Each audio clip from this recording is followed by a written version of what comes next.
I am Laura Desmond, the curator and educator at the Frederick Remington Art Museum, and I want to welcome you to this third installment of a 9-part webinar series exploring the life and work of American sculptor Sally James Farnham. As I think most of you know, the Remington Museum has recently completed installation of a new permanent exhibit dedicated to this important 20th century artist. And the exhibit that features the largest public collection of Farnham's work is now on display at the museum.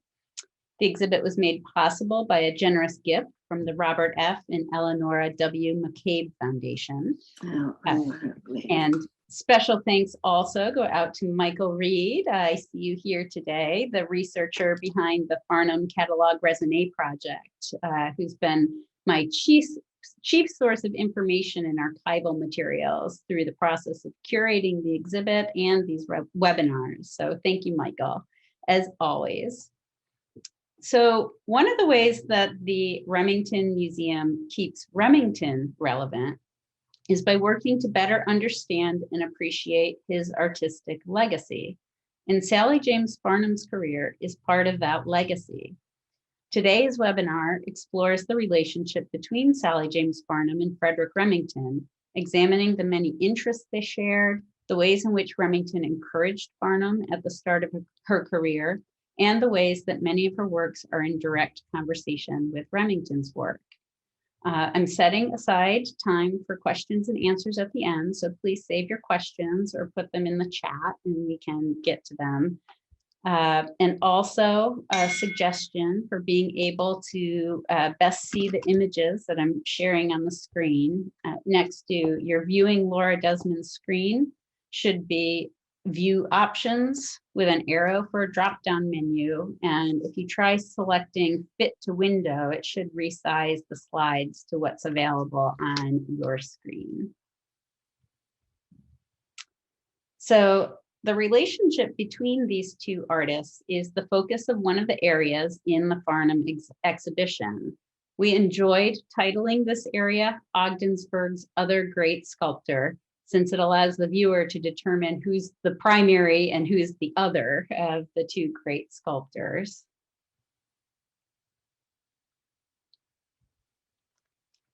Here's another closer shot of this exhibit area. The panel features Farnham's very early work, Spanish Dancer, which, as you'll discover, has a Remington connection. It also presents Farnham's sculpture Cowboy Fun, which belonged to the Remingtons and which is in direct conversation with Remington's work. Remington and Farnham had a lot in common. They were both born to prominent North Country families and grew up here. Remington was born in Canton and moved to Ogdensburg when he was 11, and Farnham spent most of her childhood in Ogdensburg, though she had opportunities for international travel that were not part of Remington's upbringing. Although she got a much later start to her career, Farnham was only 8 years younger than Remington. Both had fathers who were distinguished officers in the Civil War, and both grew up in a society grappling with the aftermath and consequences of the war. Both also had families who were staunchly Republican. They were very strong supporters of the Republican cause. I guess I should also mention, besides having their roots here, both of these artists maintained lifelong deep ties to the North Country throughout their life, regularly returned here, had lifelong friendships with people here. So the North Country was a really important part of the identity of each of these two artists. This portrait of Frederick Remington's father, Seth Pierre Remington, was possibly hand-colored by Frederick Remington. In the Civil War, Seth Pierre Remington was a major in the 11th New York Cavalry. He and his 78 troopers are credited with slowing General Jeb Stuart's advance to join Lee at Gettysburg by mounting a heroic charge into Stuart's ranks. The young Remington idealized soldiers. and it was to military subjects that he was most drawn as a young artist. It is possible to say that it was because he wanted to draw and paint soldiers that he gravitated toward Western subjects, since 2/3 of the US Army was stationed in the West after the Civil War.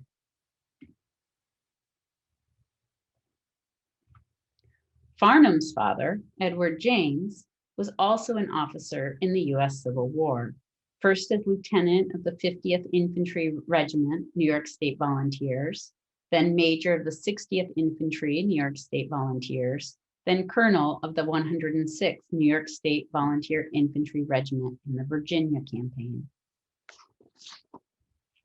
Her father can be seen standing in the second row, fifth from the left in this historic photo.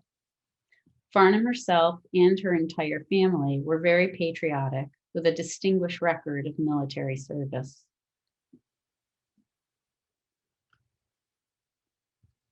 In the course of their respective careers, both artists created numerous works depicting soldiers. In Farnham's case, this included 5 soldiers and sailors monuments, and in addition to a number of memorials to important military leaders. Here we see Farnham's model for a sculpture of Colonel William Hayward. Hayward was an officer during the War of 1898, and in World War I, he commanded the African-American 15th New York Infantry Regiment, known as the Harlem Hellfighters. This work was thought to have perished in a fire, but a cast emerged in 2019 when it was sold at auction.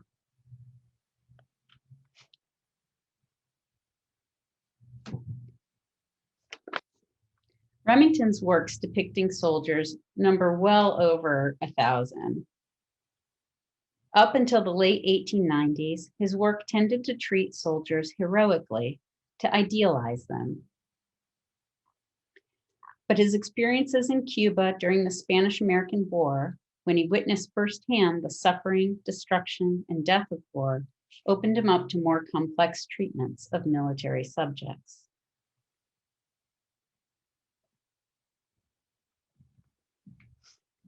Turning to another connection between the two artists, Farnham and Remington shared a deep love of all things equestrian, and horses and riding are a prevalent theme in both artists' work. Growing up in the North Country, each of them avidly looked forward to the various county, and town fairs in which there were equestrian events, and took a keen interest in the breeding and training of horses. As a girl and young woman, Farnham was known in the area for her spirited and skillful riding and driving, and for her keen knowledge of horseflesh. She competed regularly in the Ogdensburg Fair and horse show equestrian events, at least into her 40s. Here we see her at her British Columbia ranch, but even at her home in New York City, she rode nearly every day in Central Park. Here's another photo from her British Columbia ranch.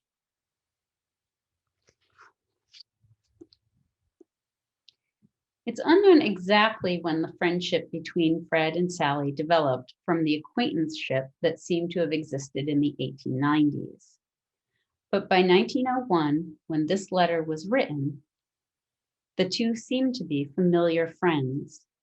The letter seems to date from the time that Sally was hospitalized for an unknown illness, and by chance, Remington was also in the hospital. The letter is chummy and also seems intended to cheer. I'll read it for you, for those of you who might find the handwriting challenging. My dear Sally, they've got me where they want me. Now I will be good. Been over a week in this bed, and just to pile it on, I'm having the gout in the brother foot. I cuss and swear enough to need a heap of praying for, but it will all come right about the time early potatoes are ripe. That 1,300 pounder slipped on a brick pavement and came down like a beef. I put out my left foot to sort of break his fall, and it's some pulpy. Guess I'll ride in the red and yellow chariots which follow the wire after this. I'm awfully sorry to hear you're so out of kilter, but a tough old thing like you can't go wrong long. I don't see what we've done to get this kind of a deal sawed off on us. Guess our medicine is bad. I'm going to make some new, without 2 eggs and 2 cups of flour in it. You needn't brag about how many opiums you had. I think that's what that says. You never had the gout.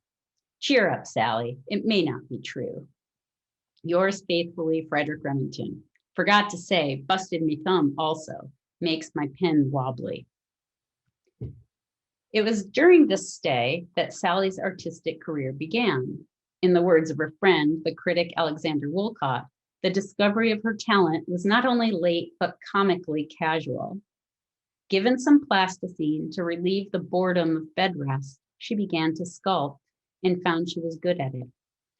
Once out of the hospital, she approached her new calling with determination, setting up a studio to develop her sculpting skills. Farnham sought Remington's critique of her first formal sculptural effort, Spanish Dancer, and for others that followed. The story goes that she had sculpted this early figure in clay and was to meet Frederick Remington at the Roman Bronze Works foundry to show him her work and get his critical opinion. It rained along the way, necessitating last-minute repairs when a leg fell off.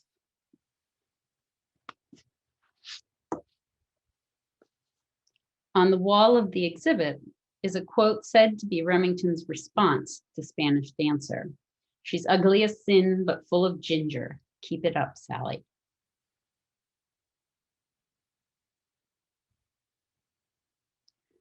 Farnham continued to seek Remington's advice in her new and rapidly developing career. Only 3 years after she was playing around with plasticine in the hospital, and already with several commissions under her belt, she entered a competition for a soldiers and sailors monument here in Ogdensburg, New York. Her design, featuring a soldier standing guard at the base of a column atop which stands a winged victory, won the competition. Of the victory figure, Remington is said to have remarked, "I'm no judge of women's faces, but you've got a leg and a knee there that will make you famous." Farnham sought Remington's advice for the uniform and accessories of the soldier. Remington was deservedly known for the accuracy and precision of the costumes and accessories depicted in his art. Here, he offers his opinion as to good historic and artistic sources for Civil War figures. "My dear Sally, Missy was talking about your sentinel on Monument.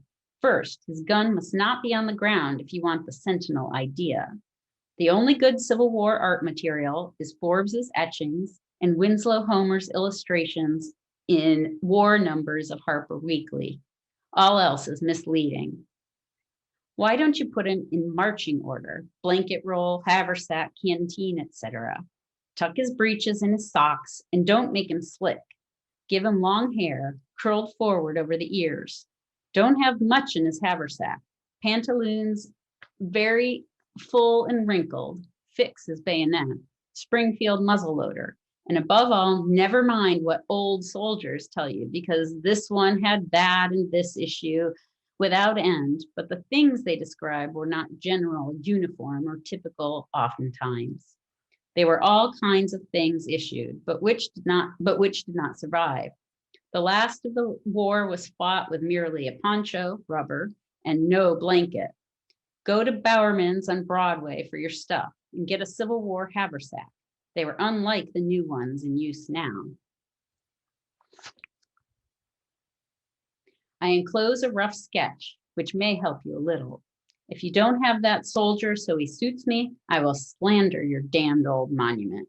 Yours, Frederick Remington. When you see Farnham's soldier, you'll note how closely she followed Remington's advice in many respects. Loose, wrinkled pants tucked into socks, blanket roll, haversack, and canteen. The cap, of course, follows Remington's sketch closely. She didn't fix the bayonet, though. Patriot that she was, Farnham tended to avoid overt references to violence in her soldiers and sailors monuments. Of her 1910 Frieze of the Discoverers, depicting key moments in the history of the Americas, Farnham said, "They are as peaceful as one can make warlike subjects." One of the artworks on display in this area of the Farnham exhibit is her lively 1905 bronze Cowboy Fun.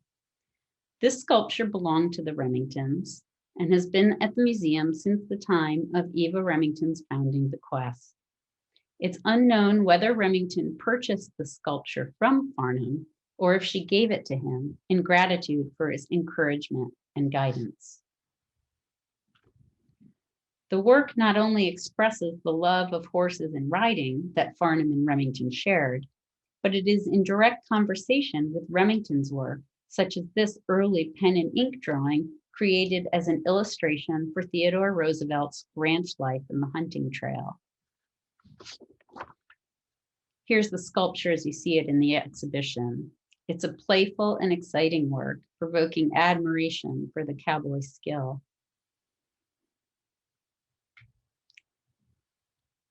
Farnham and Remington each had a connection with Theodore Roosevelt. Farnham was commissioned to create a plaque of Theodore Roosevelt for one of Jacob Riis's settlement houses in New York City. To create a sketch model for this work, Farnham sat in on an informal cabinet meeting at the White House. On Remington's part, Roosevelt requested that Remington illustrate Roosevelt's serial narrative of his time ranching in the Dakota Badlands, which was published as a book, Ranch Life and the Hunting Trail, in 1888. The illustration above is from that series. It shows Teddy, all duded up in fringed buckskins, firing at distant prey, his authentic local guide looking closely at the scene, judging. Remington and Roosevelt would collaborate several times. Remington's famous painting, The Charge of the Rough Riders, was commissioned by Roosevelt to serve as an illustration for an article written by Roosevelt about the taking of the San Juan Heights, a decisive battle in the Spanish-American War in 1898.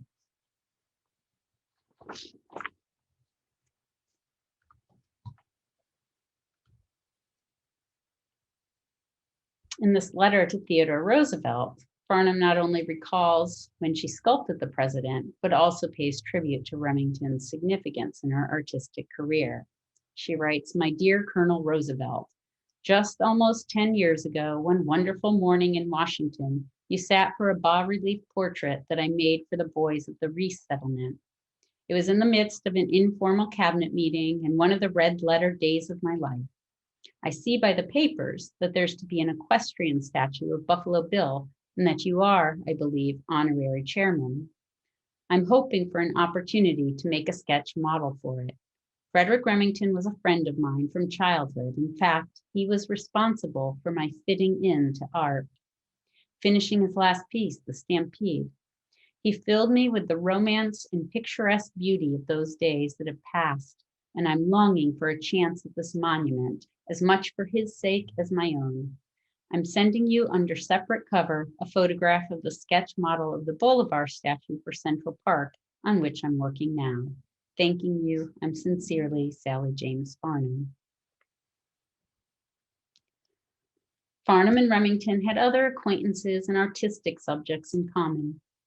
Farnham was commissioned to create this headstone for the grave of Lieutenant General Adam Chaffee, who took part in the American Civil War and so-called Indian Wars and played a key role in the Spanish-American War.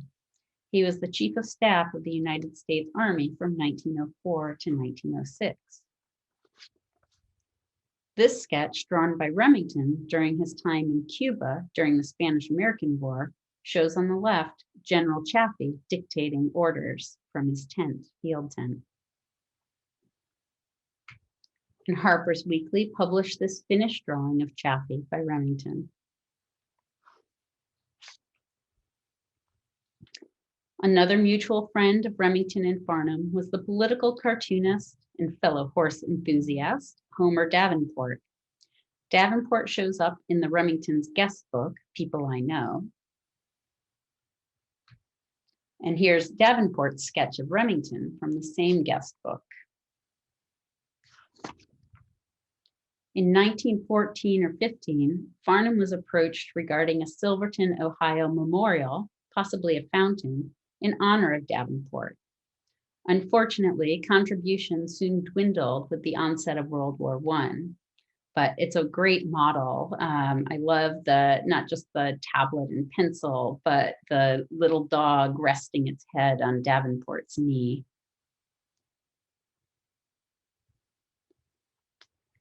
In this February 17th, 1908 entry in his diary, Remington describes a visit to the Roman Bronze Works foundry.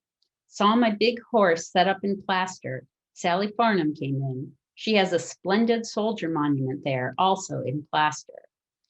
Remington here refers to his own work, the cowboy, his only monumental sculpture. Farnham's splendid soldier monument was her Defenders of the Flag. Here's her study for that monument. And here it is in its finished form in the Mount Hope Cemetery in Rochester, New York. Remington was clearly impressed with the monument.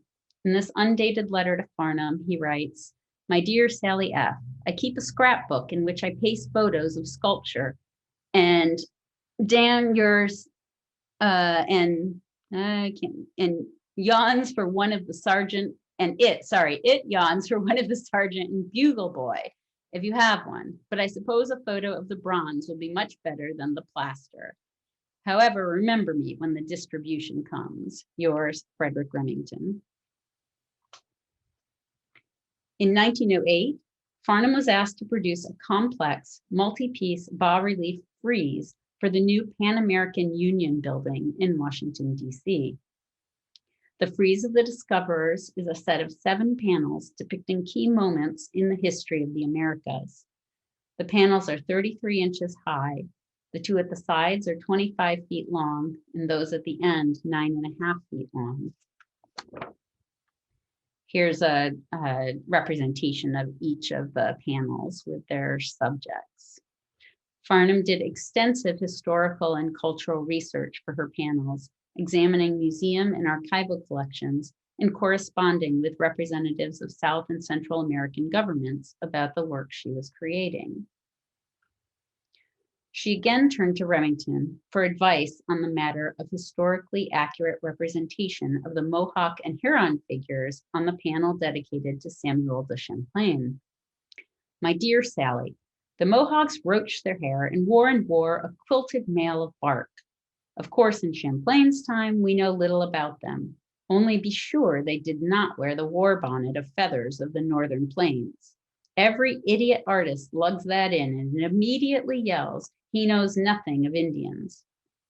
Eastern Indians used a longbow like the archers of England, while the horseback Indians used a short one. Ancient prints are useless since they were done by men in Europe who followed the ancient Greek idea. Here and there are short snatches of description by enterprising writers and explorers, but they do not carry tale. You are at liberty to do pretty much what you want to, so it says Eastern and not Sioux. Of course, not a shred of white trade goods. We're settled and like this place much. We both send love. Yours, Frederick Remington." And there's a representation of the Samuel Champlain panel that Sally created. After Frederick Remington's untimely death in 1909 at the age of 48, Eva Remington requested that Farnham oversee production of Remington's final 2 bronzes at the Roman Bronze Works foundry.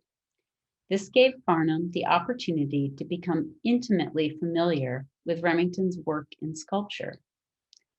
Farnham would remain engaged with Remington and his legacy in a number of ways after his death.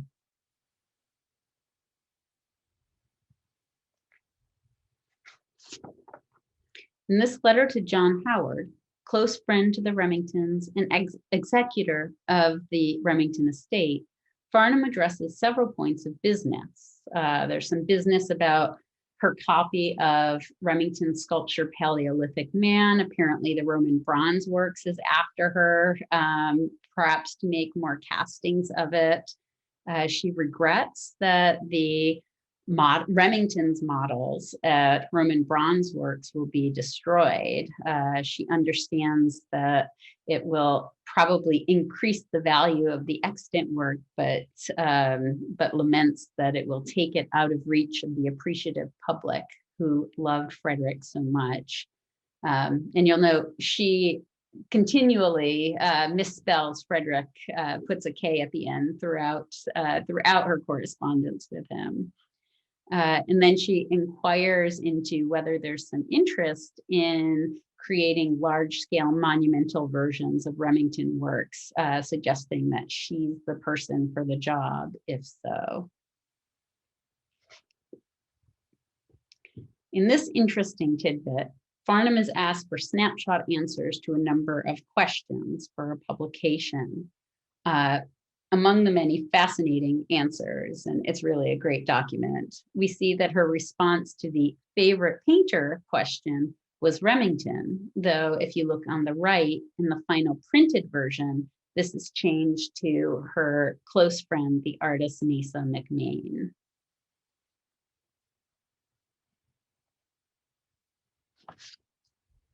In 1924, Farnham became the first recorded donor to the new Remington Art Memorial, with the gift of her busts of President Warren Harding and Marshal Ferdinand Foch. Her families carried on this tradition of generous donations of her art to the museum. So this comes from a logbook that was compiled by Sarah Raymond, the first curator at the museum. Not only was Farnham intimately familiar with Remington's Bronco buster from having overseen the production of its large version at the Roman Bronze Works foundry after Remington's death, but she also owned a casting of the sculpture herself, which is seen here on display in her studio. You can also, so it's here on this pedestal right in the center, and you can see her own cave woman, which we'll be talking about shortly up here on the right.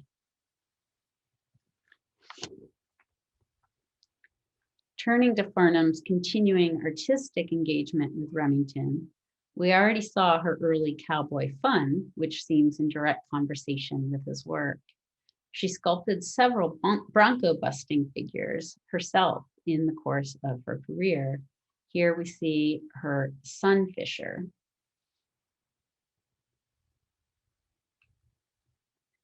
A much earlier work of Remington's bears the same title.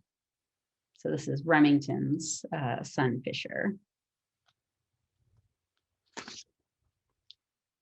The almost casual acrobatic posture of Farnham's rider complements the twists and curves of her bronco. I love the way that his right leg is thrown forward over the horse's shoulders, his body leaning hard to the right as the horse twists left. The entire sculpture is balanced with a single leg of the horse touching the ground. So I think this is something that she, and of course many other sculptors, learned from Remington's work in sculpture, that that ability to engineer the work so that so much of the action could take place in the space above the base with very little contact with the base.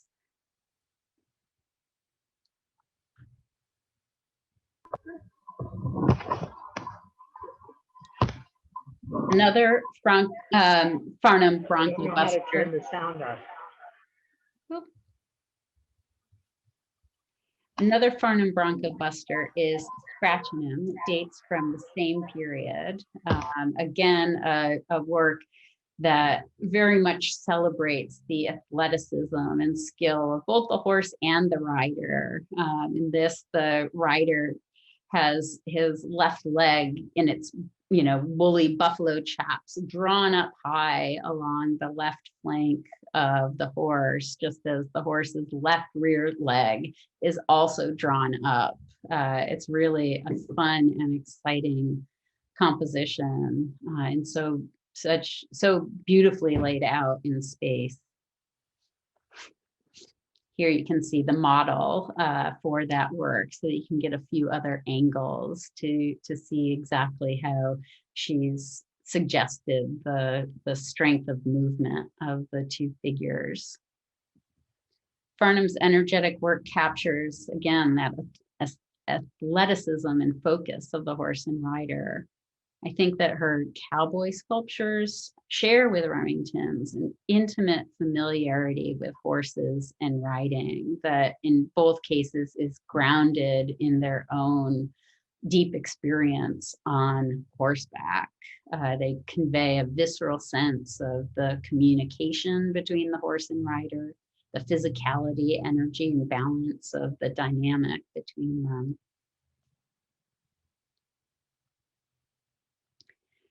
Remington's 1902 group, Coming Through the Rye, seems the direct inspiration for Farnham's 1930 group, Payday, which you see here. Okay, so you can flip back and forth, right? So these four figures, just full of exuberance and joviality. I think that Farnham's cowboys are a little more serious than Remington's, actually, in this case. This 1930 brochure for Farnham's sculpture Payday explicitly places her work in relation to Remington's. It reads, "Payday is the title of Sally James Farnham's newest contribution to the saga of the cowboy. She's caught and set into form the nervous life and the happy-go-lucky violence of these sons of guns and sons of saddles. It was that first exponent of this phase of American life, Frederick Remington, who discovered and hailed the then nascent genius of Sally James Farnham. At the Roman Bronze Works, where her first tentative effort, figure of a Spanish dancer, was being cast, he demanded to know the creator of that ardent figure of untutored action. Ugly as hell, but full of ginger was his comment. A friendship grew from this first contact that lasted through Remington's lifetime, and at his death, resulted in Mrs. Farnham's being entrusted with the task of completing his unfinished work. So well has his faith in her ability been fulfilled that she's become a foremost exponent of the vivid art that records the vital and forceful phases of our own and other times. Among Mrs. Farnham's best-known works are the Bolivar statue in Central Park, New York, the frieze of the discoverers in the Pan American Union in Washington, several war memorials, and many portraits of famous people and a number of small bronzes." There's also fun comments by other artists, including, I like the one on the lower right, He-Man's Job. "Your group called Payday, which I've just seen, is, I think, the finest thing of its kind that's been done since Frederick Remington. If ever a woman artist turned out a He-Man's job, that's it."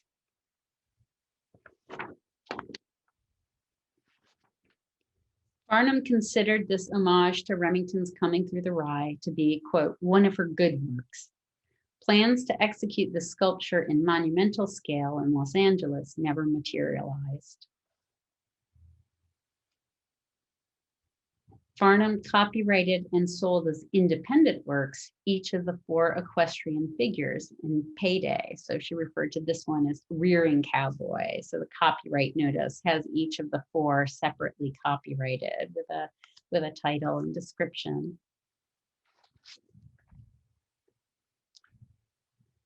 Finally, one of Farnham's most interesting and important sculptures, Cave Woman from 1912, was created in direct dialogue with Remington's 1906 Paleolithic Man. I'll be returning to the conversation between these works in next month's webinar on the subject of Farnham's feminism, which is the subject of this area of the exhibition that you're seeing here. But as a foretaste, I just wanted to gesture here to the ways in which Remington's work inspired Farnham toward a significant and enduring work of sculpture. So you've got the two works here side by side, Farnham's Cave Woman on the left, Remington's Paleolithic Man on the right. The two sculptures share much. They have similar composition, each crouched figure framed on one side by an upright form, both with one arm and hand dependent, another holding a tool. They each have bold facial features and ample hair, but Farnham's sculpture upends assumptions that think our Paleolithic history as a male-driven story. Her cave woman is alert, muscled, and armed, prepared to defend herself. Remington presented our Paleolithic tool-using ancestor as male, holding an oyster in his right hand and a club in his left. But for Farnham, it's the Paleolithic woman who's the tool user. So if you are curious about this work and want to discuss it some more, tune in next month on June 29th. Okay, so we have plenty of time now for questions and discussion. I can share with you if you want. I've got a list of the remaining installments of the webinar series, but hopefully we can now take a little time for Q&A and general conversation about the relationship between these two sculptures. So what incites your curiosity?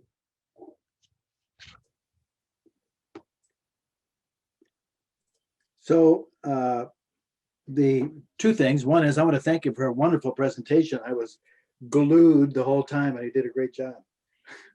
Thank you. I learned so much more. I'm telling you, I'm very excited about it now. I mean, secondly, you know, these quoting and coming from other artists' works, was that, I know that's done in music in the old days, you know, somebody would quote somebody else's theme in their piece. This seems like plagiarism practically. Is it plagiarism in music? No, it's homage.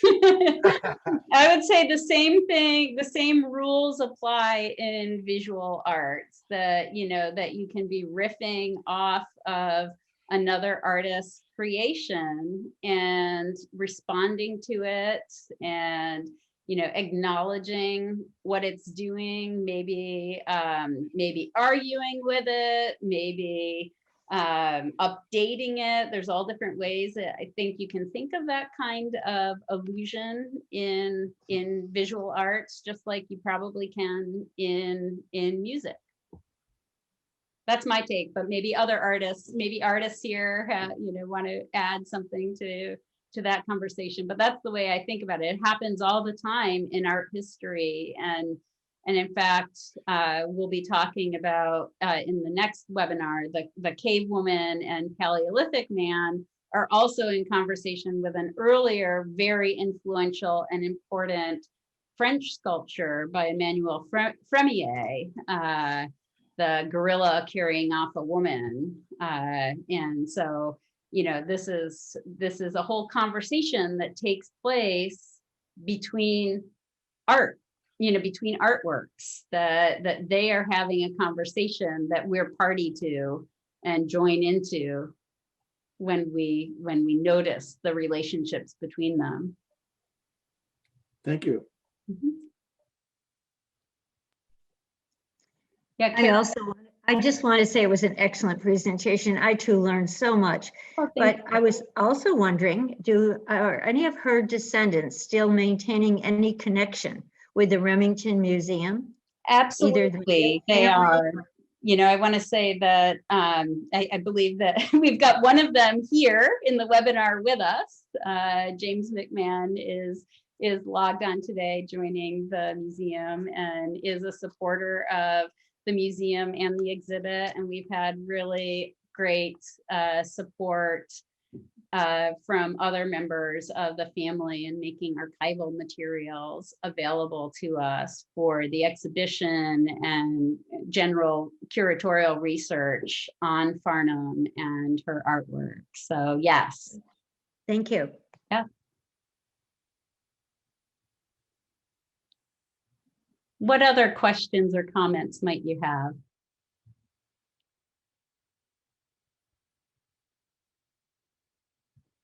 or Michael Reed, I don't know if you have anything else to add that are other connections between these artists. That I know you have a plethora of stories that you've accumulated over the years of your research. I don't know if I have anything to add because you're great. Thank you. I mean, you talked about her owning the Bronco Buster, and she owned a cast of his caveman, but also she bought her husband a painting of his as a wedding gift. Yeah. Do you know anything were about what painting it was, or have you ever found out anything more? No, I think it was. I saw that in George McFarlane's research, but Yeah. I haven't found any details. I think it was lost in a fire in the 20s. Okay. Yeah. I think the subject was something about Calvary. So, I mean, that could be anything. Right. There's a few on that Right. subject. Yeah. Laura, Yeah. I guess I'm thinking, of our artists, in the community that are not ever going to be famous, and our kids. And what qualities would you want to communicate to people who are doing art and kids in our community from this study that you have done in this exhibit? Oh, that's a great question. I mean, I think that two things stand out in the careers of both.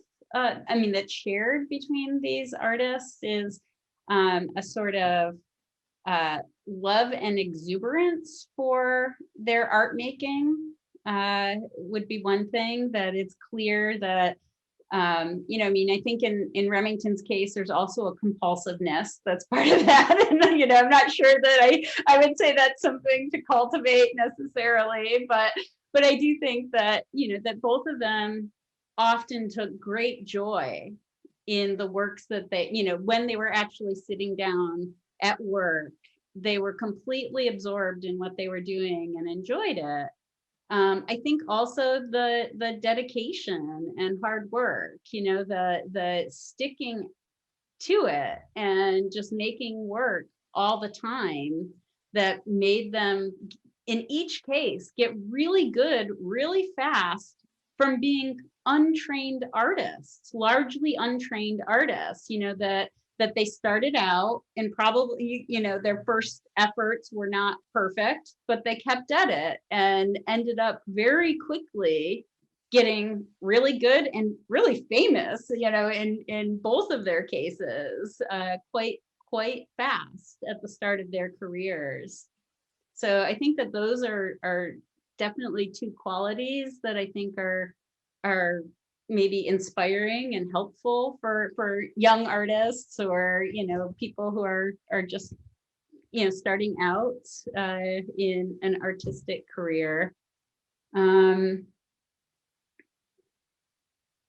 have to keep thinking, but those definitely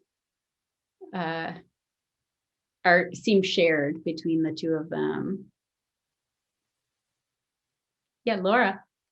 Laura, do we know as much about Sally's process as we do Remington's? We know he really sketched a lot. He, would draft and redo things over and over again. Do we know that about Sally, about her process, or was she more of a, one draft into her initial sculpture? Well, and certainly in some of the remarks that I, seen written up from talks she gave, she definitely talks about like making mistakes and starting over, but she wasn't one, because she was not really a 2D artist as well, which Fred was, she doesn't seem to have, or I don't see evidence that she was making, pencil and paper drafts of her ideas for sculpture. I think she was she worked her ideas out, I think, in clay quite directly, but would undo what wasn't working. She definitely talks about the need to get rid of the bad stuff when it's not working for you. I can recall remarks she And it was obvious that Remington, again, in his letters, he was critiquing something. So that's what I wasn't sure if it was the clay models or earlier, paper drafts of what she was Yeah, doing. it would be, so when she talks about her sketches, it's sketches in clay. She's sketching directly in clay, I believe. I mean, Michael, have you ever encountered anything that suggests pencil and paper sketches? No, there's one or two drawings in the archive that I've seen of the end of the day. Okay. And really, they're just quick. And I don't know if they're hers or not. She wasn't a drawer. She wasn't a sketcher, or she wasn't very good at it, I should say. I think a lot of it was just strictly into the clay. Yeah, I think when she did have to submit drawings of something, there's at least a couple examples of Charles Chapman, her cousin, Charlie Chapman was called upon to draw up what she had sketched out in clay to pass along a drawing for people who needed a drawing. So yeah. So does that tell us that Frederick Remington was really, really extra special, or that she was not as talented as he was? Or I almost, when you did the juried art exhibit, you remarked that, or the artist remarked that when they were doing good work, they were just having fun. Remember that, how much joy they were having during the work? But it's completely baffling to me that a person who can sculpt like that can't draw worth a lick. Maybe I'm a sculptor. I can't draw worth a lick. Maybe I'll get out there and get some clay and see what I do. Maybe you will. I mean, I think that, Kathy Kelly, did you want to add something to that? It looked like you were. You're muted, Kathy.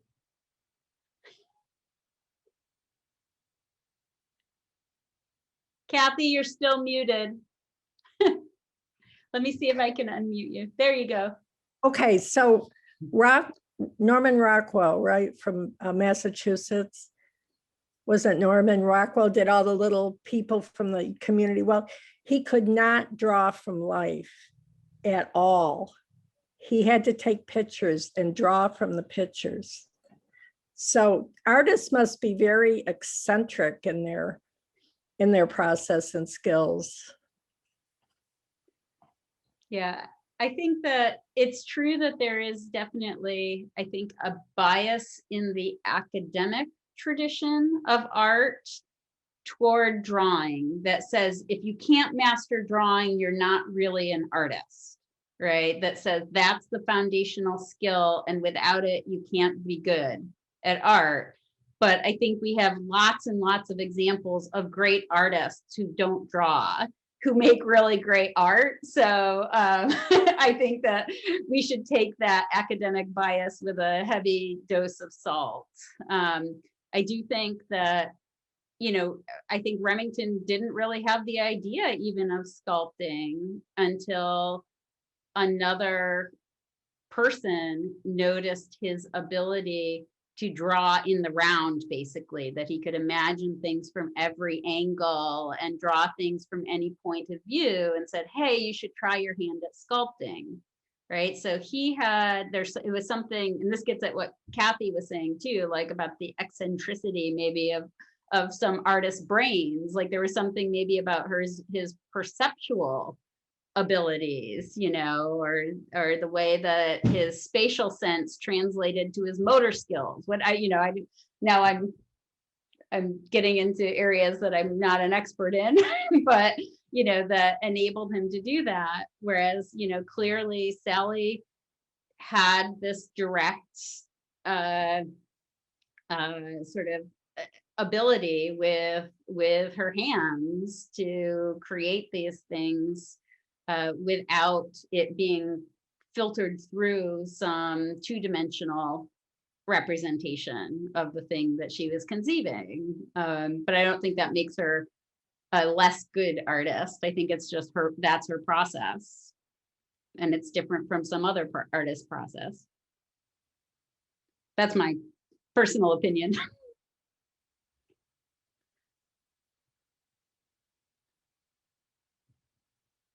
Any other questions or comments?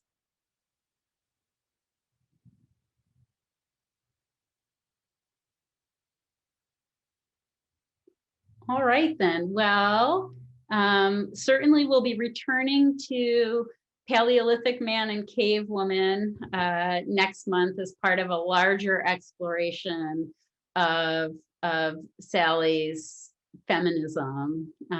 So I hope that you can join me next month, this time, last Tuesday of the month at noon, and we will continue. So thank you all so much for coming, and I hope to see you soon.